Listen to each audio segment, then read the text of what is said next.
정신분석은 아름답게 보이려고 하는 그 면보다는 상식을 넘어서 한 개인의 또는 인간의 삶을 평생 영향을 미치는 그 어떤 힘의 진실이 뭔가 그거를 제대로 한번 접속을 했느냐 못 했느냐 요거에 초점이에요. 인생을 좀 이렇게 자유롭고 발전적으로 살고 싶은데 그걸 보이지 않게 이렇게 밑으로 이렇게 끌어당기는 그런 힘들이 나한테 어떤 종류가 있는지도 사실은 일반 사람들은 몰라요. 그거를 우연히 쪼끔이라도 접속할 수 있으면 그게 여러분과 내가 인제 소통하는 데 그 에너지가 잘 이제 순환됐으면 증문즉답 스트리밍 시작하겠습니다. 전이 때문에 너무 괴롭다. 전이는 이제 상담을 받는 상담사분에 대한 전이.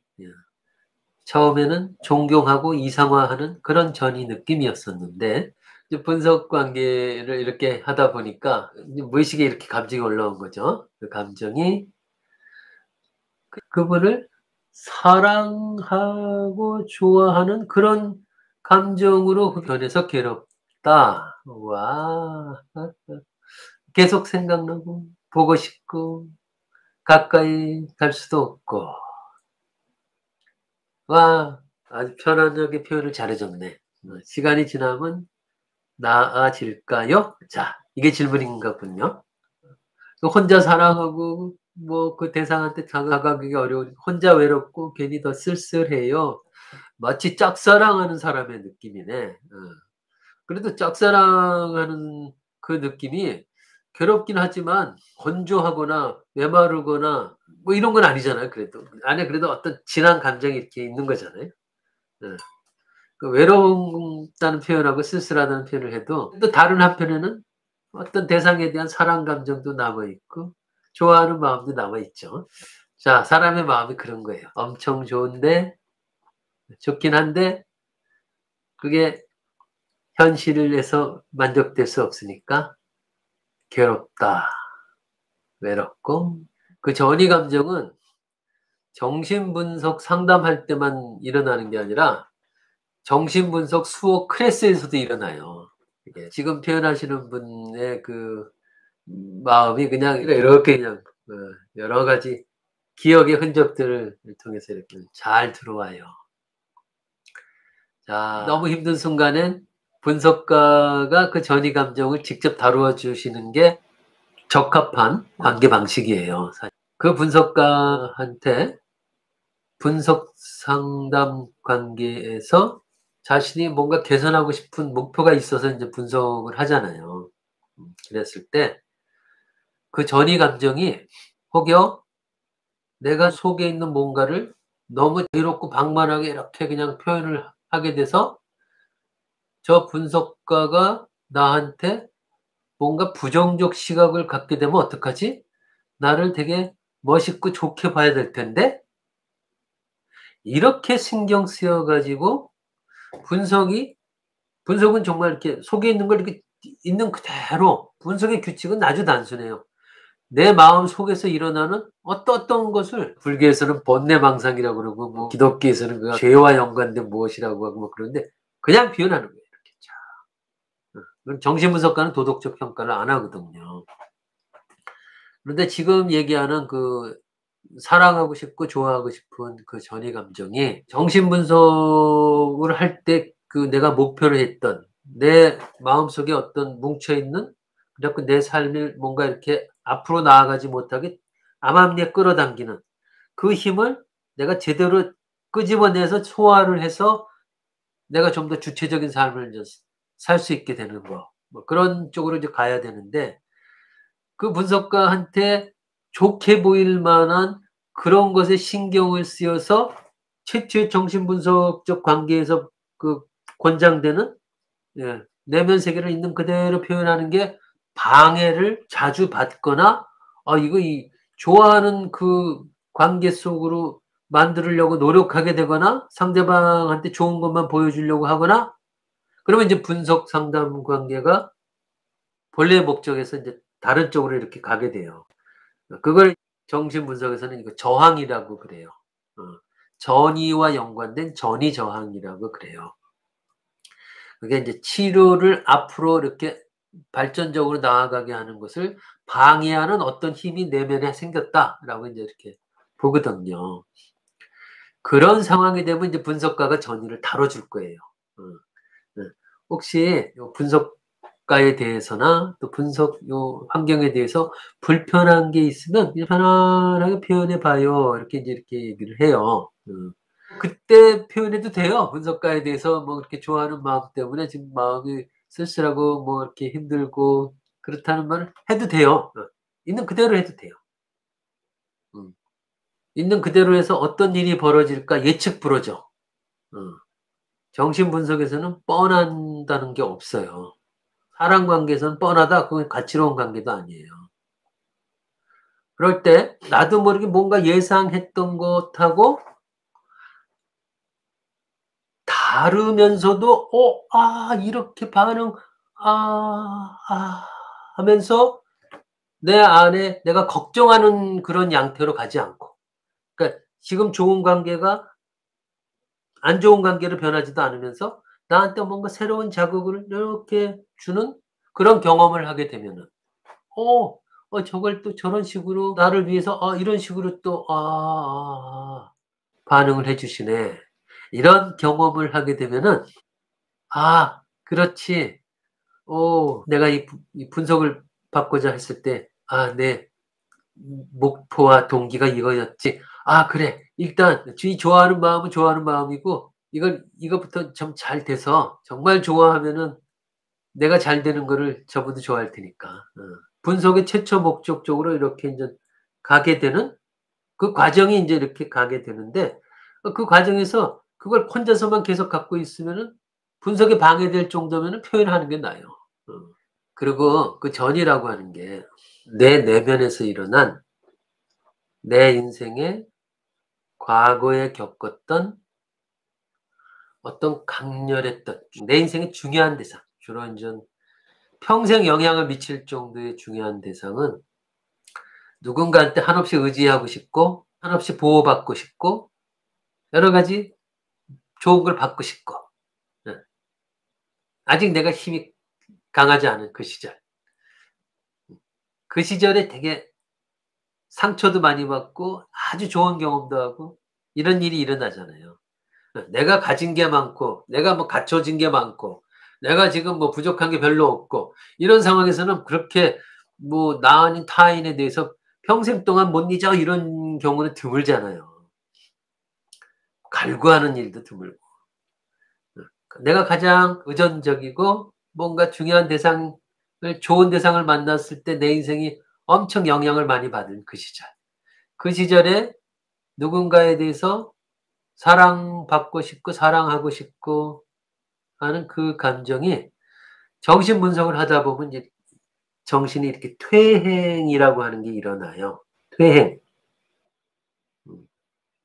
퇴행은 깨어 있을 때 퇴행을 하게 되면 사람들이 저거 좀 이상한 사람이다. 미친 사람이다." 이렇게 하는데 잠잘 때 현실에서는 내가 이것도 만족이 안 되고 저것도 만족이 안 되고 '야 이거 참 이 산다는 게 매일 새롭고 즐겁고 흥미로운 삶을 사는 게 아니라 '이 삶이 왜 이런가. 만족스러운 게 적네.' 했을 때 그 불만스러운 거는 꿈을 꾸면서 수면 중에 내가 지금까지 살아오면서 제일 좋은 순간으로 이렇게 퇴행을 해요.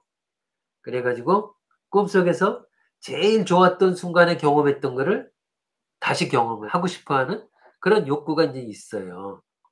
그럴 때 과거의 좋은 체험을 다시 맛보고 싶은 그 욕구가 이렇게 있으면서 현재 누군가에 대해서 그 퇴행 체험을 같이 하는 거예요. 그러니까 가령 내 인생에 내 정신적으로 영향을 가장 많이 미칠 수 있는 그런 순간이 분석받고 있을 때 인제 정신 분석가가 되죠. 그러면 그 정신 분석가와 연관해서 내가 퇴행하는 그 마음하고 퇴행하면서 꿈속에서 이루고 싶고 이루고 하는 그런 감정들이 현실의 그 분석가하고 연결이 돼요. 그래서 이 분석가에 대해서 과거에 좋았던 대상하고 뭐를 만족시키고 싶었던 그 감정이 이렇게 연결이 되는 거예요, 분석가한테.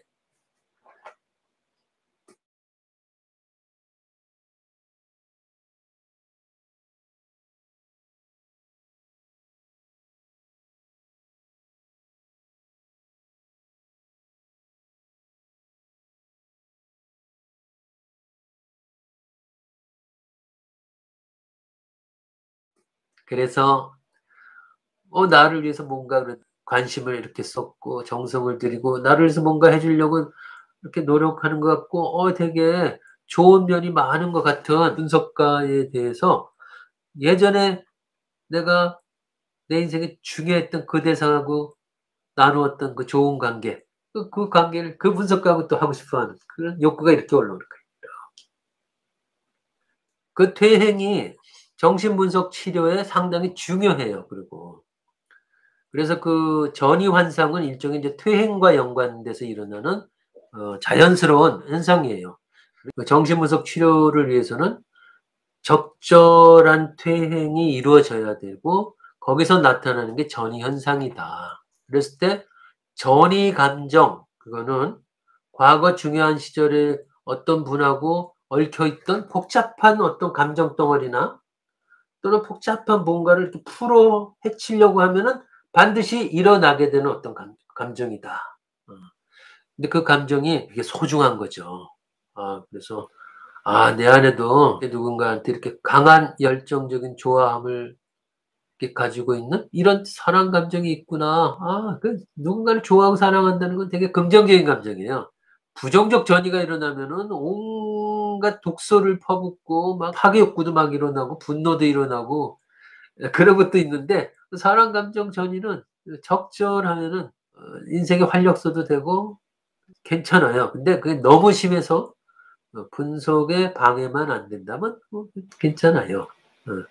근데 적절히 표현을 하는 것도 좋은데 자 표현을 했는데 창피하지만 뭐 말씀은 드렸다. 예 드렸는데 일단 어떤 반응을 얻었을까는 대충 이제 짐작이 가네. 그 표현한 거 보니까. 그 표현을 한 그 이제 내담자죠. 내담자를 위해서 상담가의 제1 임무 역할은 내담자의 정신을 발달시켜서 내담자의 삶을 부자연스럽게 만들고 이렇게 힘들게 반복시키는 그 무엇 그것을 면벽수도 뭐 몇십 년 한 분들 못 풀어요. 방어 기제에 다 걸려 있어서 방어 기제를 혼자 푸는 사람은 그거는 그 인간 이상의 존재예요. 그거를 전공을 한 게 이제 정신분석가니까. 그래서 그거를 함께 작업하면서 풀어가는 거예요. 근데 그 함께 작업하다가 뭐 이렇게 인제 함께 작업하는 게 너무 내밀한 걸 다 보여주는 거니까. 어 상당히 짙고 내밀한 전이 감정이 일어나게 돼 있어요. 그 경험을 그래도 제대로 하고 계시네. 전이 감정 체험하는 거는 나름 분석 체험 열심히 잘하고 있다는 사인이에요. 하나 더 얘기를 한다면 이 질문을 하는 지금 소녀님의 그 무의식에 뭐가 있는지 몰라요.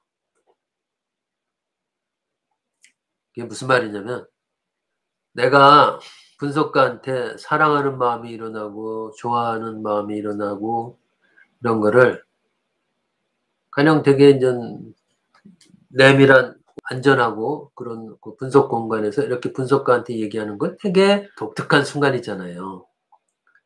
그런데 전이 감정이 일어나는 동기 내가 요거에 대해서 하나 알려줄게요. 때로는 무의식을 더 깊이 들어가는 게 불편해서 더 들어가지 않으려고 들어가지 말라고 무의식에 있는 뭔가가 그런 전이 감정을 만들어서 "요 선에서 머물러라."라고 그렇게 만든 것일 수도 있어요. 이건 일부러 그런 게 아니라 이제 무의식의 무엇이 그렇게 만든 걸 수도 있다고요. "더 이상 더 깊이 들어오지 마."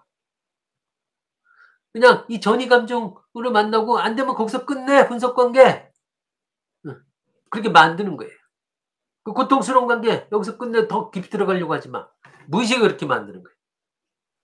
정신분석가는 그걸 다 알고 있기 때문에 무의식이 그걸 만드는 거라고 하는 거예요. 그래 그 대상의 이 전이 감정은 어떤 순간이 지나면 그 무의식이 그것이 딱 변하면 자연스럽게 바뀌게 된다는 걸 알고 있기 때문에. 그래서 그 전이 감정에 보통 세속적인 이런 관계로 반응할 수가 없는 거예요. 반응해서도 안 되고. 근데 경험이 적은 그런 상담가들은 이제 그런 것을 알지도 못하고 인제 그 경험도 별로 없으니까 그 전이 감정이 일어날 때 거기서 또 여러 가지 인제 상담과 무관한 그런 어떤 뭔가가 일어나고 그래요. 전이 감정은 되게 무의식이 더 이상 들어오지 말게 저항하게 만드는 그런 원인에서 만들어지는 경우도 꽤 있다. 예. 되게 그 중요한 내가 뭔가를 전해 준 거예요. 그래서 그 분석 관계를 한번 끝까지 포기하지 말고 내 안에 뭐가 있는지, 내 안에 뭐가 내 삶을 덜 향유하게 만들고 덜 행복하게 만들고 덜 자유롭게 만드는가 한번 끝까지 그 분석가하고 한번 끝까지 질문도 하면서 끝까지 한번 가 보세요. 좋아요.